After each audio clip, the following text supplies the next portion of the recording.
ang bad shot, ito sigurong dahilan kung bakit ang ating Mr. Speaker at ang kanyang buong kongreso ay tinanggalan siya ng budget at kung bakit talagang tinuturing siya na kalaban ng administrasyon. Yan, eto. Maganda yung take dito ni ano ha. At alam nyo, di umano, may punto si Roque dito. Dito lang ha. Kasi alam nyo, sinasabi niya, yung nabanggit ni Lisa na bad shot na yan, about kay BP Sara, posible na dati pa yung bad shot, ngayon lang nagsalita, ginamit lang yung pagngiti-ngiti niya doon sa speech ni Tatay Digong. Na, kasi, tandaan nyo, ginipit ito si Sara.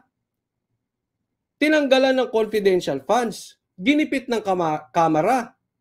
Binakbakan ng mga kampon ni Tamba. And yet, si Marcos tahimik. Si Lisa tahimik. Yan ba ang best friend? Nilalapa ng pating, hinayaan yung lapain? Pinatanggalan ng confidential funds? May punto si ano rito? May punto na, yung bad shot na yan, ay marami pong nilabas si, si Roque na about, yung bad shot na yan, dati ng bad shot. Bad shot na talaga sila dati pa kay Sara. Hindi, ito ibahin natin ang topic, hindi tungkol dito.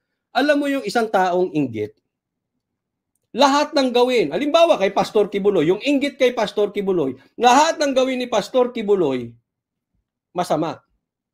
Ganyan-ganyan din kay BP Sara, lahat ng gawin ni BP Sara, masama. Halimbawa, nagbigay siyang statement, malumanay siya. Pag malumanay, magagalit sila. Pag pumitik, magagalit sila. Pag bumakbak si BP Sara, magagalit sila. Ultimo, pag ngiti ni Sara, nagalit sila. So, pag inggit kay Sara, lahat. Lahat ng gagawin ng tao, masama. Dahil kay First Lady. At dahil siya nagtagumpay na tinuturing siya na parang kalaban ng administrasyon, talagang safe to conclude. Aba, mukhang hindi nagpapatakbo ng gobyerno ang ating PBBM. Maitim ka, di ba? Masama yung mga sinabi niya. No? Paano may naman tayo mga daw. May mga tattoo daw. Oo, masamang tao daw yung mga may tattoo. Sabi nga ni Sas. Paano ba yan? Paano yung kilay mo? May pitik dito si may pitik si Admar dito, pumipitik-pitik ha. Yung tattoo ba sa mata, sa kilay? Sino ba may tattoo sa kilay? Masamang tao. Yari kayo, Banateros, puro tattoo. Masasama kaming tao. National artist natin nagtatato. Si Wang Od.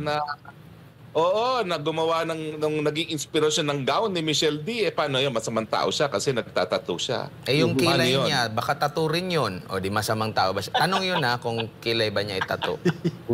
Sabi dito ng netizen, di baling cute, wag lang daw dry. MJ, bumabanat ka rin ha? Oo, sino ba dry? Grabe talaga itong mga nagko-comment. Pero alam nyo, MJ Admar, no? Humanga naman ako sa kasagutan ni VP Sara. Personalidad na sarili, no? Kung hindi ikaw ay halal ng taong bayan, no? Hindi nagpapatakbo ng gobyerno ang ating PBBM. Dahil kung pagbabasihan mo naman doon sa latest beso-beso nila, mantakin mo, one day after nagsalita ang kanyang esposo na bad shot ang VP Sara sa kanya, nagkita sila doon sa graduation ng PNPA at talaga namang beso-beso pa sila, no? So, paano na yan? Paano gagawin natin sa ating gobyerno kung yung mga may mandato ay siyang hindi nasusunod at ang nasusunod ay yung mga walang mandato? Yun ang mahirap doon. Yung mga walang mandatong nasusunod, kasi after no, nagbeso-beso pa raw si Marcos, no? Tingnan nyo po to, ha? Ewan ko sa inyo, ha? Binakbakan mo. Kunwari ikaw babae, matanong ko yung mga kababaihan dito. Binakbakan mo yung katrabaho mo. Katrabaho ng asawa mo. Tapos, nung nagkita sila sa opisina, beso-beso pa. Anong mararamdaman yung mga babae? Anong gagawin nyo sa asawa nyo? Halimbawa yung asawa ninyo, galit ka ron. Sinumbong mo kay Facebook. Ikaw, babae ka, di ba may ganyan eh. May mga sakit tayong ganyan. Kayo pala. May mga sakit yung ibang kababaihan na ganyan o kalalakihan din. O, pag galit ka, isusumbong mo kay Facebook. Ay, ang ginawa, nagsumbong sa Facebook, binakbakan mo. Pagdating sa opisina, nagbeso-beso pa. Sa mga kababaihan, anong gagawin nyo? At anong gagawin nyo sa asawa nyo na gumanong-ganon pa?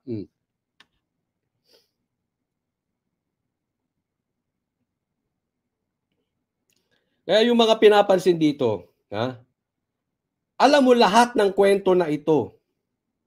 Una, directed to lahat sa atake kay Sara. Pati nga yung confidential funds na bulat-lat na ulit dito. Tapos tinatakpan itong sa droga. Yan po yung topic natin kanina. Connection na yan eh. Ang mahirap nga ito, kaya sabi ko, baka hindi na tayo pumunta ng Davao. Kasi may nabalitaan po tayo, ha? Hindi ko na sasabihin kung sino kanino galing. Basta dati siyang mataas na opisyal. Parang sekretary siya dati. Basta raw nababanggit yung Davao o Duterte, nagagalit sila. Nanggagalaiti. Pagsasabihan ka, punta ka ng Davao. Kaya yung mga ganitong pinipigilan ng PNP at di umano, pati mainstream media pinipigilan magbalita ng droga. Tapos, pati pagngiti ni Sara, pinuna. Alam mo, meron kaming nadidinig, hindi ko na lang madiretso. Pati pagpunta sa Davao. Kaya nga, ewan ko ha, pero kung ako tatanungin, every time may invitation ng Davao, bahala sila. Kung magalit sila, ako pupunta. Ganun kasimple yun. No? Bahala na. But definitely, nakikita naman yan eh. Na-obvious nyo naman siguro. May mga nanggagalaiti pag nagpupunta yung mga vlogger sa Davao. May kampong nanggagalaiti, may kampong bitter pag nagpupunta ang vloggers at iba pang personalidad sa Davao. Kaya nga medyo nakakatakot lang sa totoo. But I know Davao is a peaceful place. Kaya lang, siyempre, pag pinag-initan ka, malay mo, hindi ka sa Davao dalihin pag uwi mo dito. Malay mo, yung saradong kaso, buksan. Alam niyo naman, di ba? May mga bumubuhay talaga ng may mga bumubuhay ng patay na kaso. Usong-uso ngayon yan. Yung buhay na kaso, pinapatay. Lumalaya. Di ba? Pansin nyo, dami ngayon lumalaya. Yung iba nga, may connection din sa droga, lumaya. Yung namang patay na kaso, binubuhay. Ganyan po sila, kabad trip. Kabad shot sa Davao. Of course, hindi ko maano yung ibang tao, but as for me, ulitin ko, basta may invitasyon ng Davao, kahit nga ako mismo mag-invite sa sarili ko, iimbitahin ko si Coach Oli magpunta ng Davao. Okay?